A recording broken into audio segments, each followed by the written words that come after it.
headquarters of common sense. Talk Radio. I've still got taste buds, still not completely back, sense of smell. I think I'd count as having long COVID after having COVID twice. But a quarter of British employers saying this is one of the major causes for staff being away from work for long term, presumably mean like that months on end. Is that your experience? No, fortunately not particularly. And obviously in that case, you shouldn't be at work this morning. And I think, as always, from speaking to different people, this is largely an affliction of the public sector and a few kind of the larger, more bureaucratic companies. And I think it's something of a backlash against the return to work and the kind of ending of some working from home practices. And in the main, obviously, long COVID exists. And for those very small number of people who suffer seriously, it is serious and needs to be treated. But I think for the vast majority of cases, it's a reluctance to turn to work. I mean, this is it. No one is pretending long COVID doesn't exist. There's no question at all. There are some people who've had incredibly intensive care in intensive care units. They've got long-term damage to many of their bodily organs. And there are people who've been very seriously affected. As with many other serious diseases, many people who've had very serious flu can have long-term symptoms for a very long time. Anyone who's had invasive treatment will have long-term symptoms. And I've come across some people who've had a very mild dose and say they've had very long-term symptoms. However, when an affliction appears to affect people in the public sector more than the private sector, middle-aged, middle-class women more than anyone else, I do raise an eyebrow about whether or not this is more in the cases where it's milder, not the ones that are serious. It's more a case of sort of mind over matter and psychomatics. I think I can't finish the word. A lot of this is people's perceptions of their own health rather than anything else. Put it that way.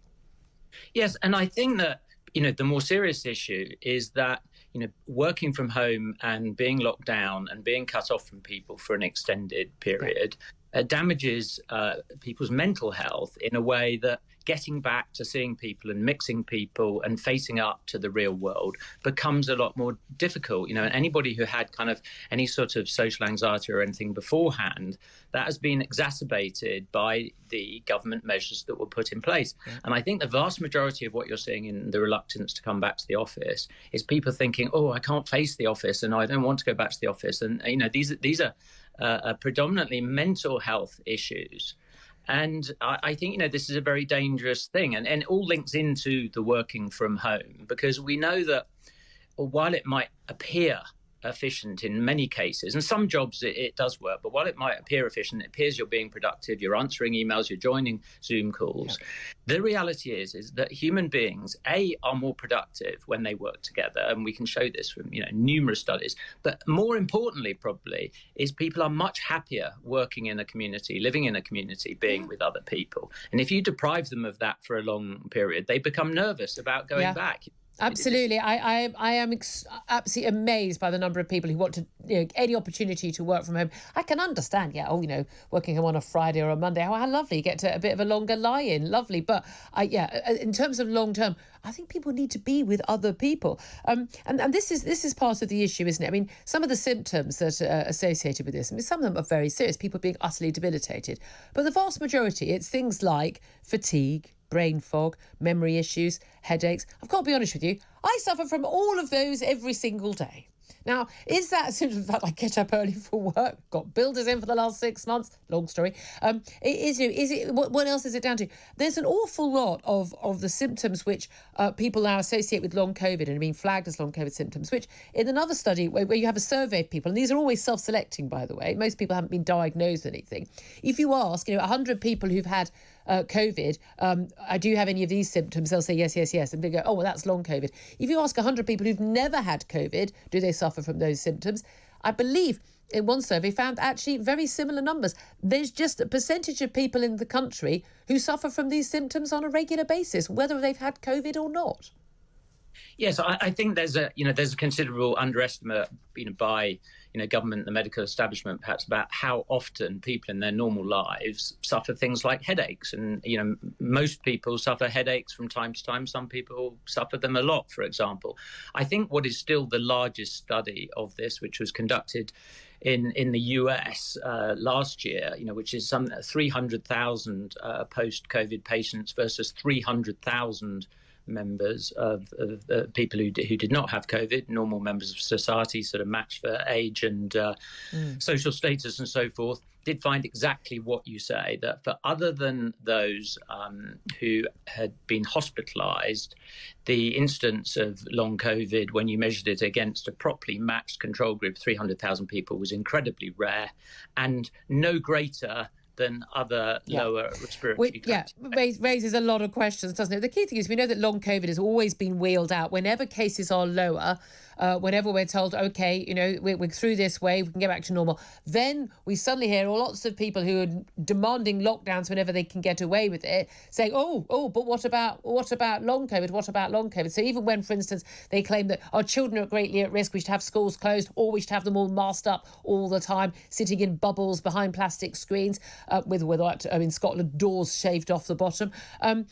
When you point out actually the stats that actually they're at very, very low risk and a tiny number of children have died. More children have died from more domestic abuse during lockdown than have died from COVID who are healthy in this country. And they'll say, but what about long COVID? It is wheeled out whenever it's convenient to wheel it out.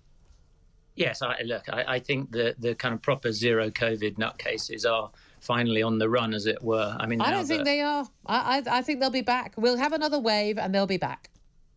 Yes, and now, but I think, with this Omicron, with their estimates and forecasts turning to be so far out, more than 90% out, I think they've really taken a beating on that. And as you say, they now run and hide and try and find cases of long COVID, which, as you say, when matched to controls, in most cases are no worse than what most people feel when they get up in the morning. Yeah, especially indeed. if they've had a night out or something the night before. I'm sure that's... Exactly. I mean, just going back over those figures, we are seeing still headlines. I mean, the Daily Mirror is one of the worst on their online. Highest figure for X or Y, cases go up. Not comparing, say, a Tuesday with a Tuesday and not looking at the figures in context in terms of a 7-day rolling average, etc., etc. But we are seeing, no doubt at all, cases have been plummeting, deaths going down. We are seeing, and this is happening across Europe now, whether or not you've had any extra restrictions or not had any extra restrictions. And the really, really crucial thing about this is we had this control group, not just of England compared with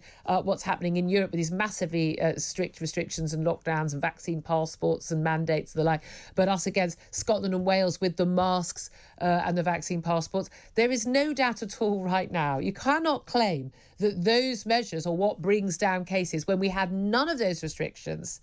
And people just were told to, take sensible precautions themselves. And we saw cases go up and go down, and they went up to a fraction of what we were predicted they would go up if we didn't have those restrictions. We have blown apart, have we not, the arguments for lockdowns ever again. Yes, and just imagine the kind of terrifying alternative scenario where they had put in the restrictions, the cases still fell in the same way, and then they would be claiming that they worked. But here we are with the England not having put in restrictions and much of Europe having put in restrictions, and we are doing better. And the real number, I think, is the number of people in ICU with COVID, and that has just fallen and fallen and fallen. And, very pleasingly, the number of people who are very seriously ill with this and who are dying of this is very, very low. And we're now seeing actually deaths for January in the UK significantly actually under the 5-year average. And that's what should be happening. And we can safely say that COVID is not a major threat at this time now. And the zero COVID nutters were just wrong. Yeah. And they are still nutty. Hugh Osmond, founder of Punch Taverns, thank you very much indeed. Good talk. Hot talk. Bold talk. Talk radio. Listen on your smart speaker. Watch it live on your smart TV. The world headquarters of common sense. Talk Radio.